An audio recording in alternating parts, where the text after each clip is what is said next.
It's been an amazing year of progress at Sanford Lab.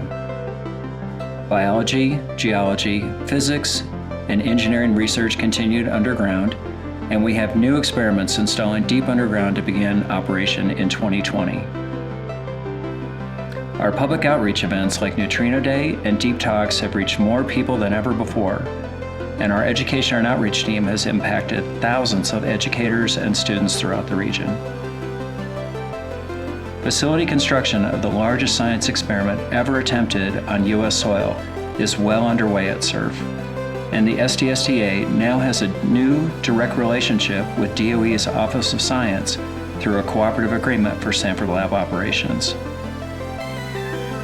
As the lab director, I'm grateful for the dedication and hard work of our board of directors, our staff, and the strong partnerships we have with DOE, our partner laboratories, and science researchers.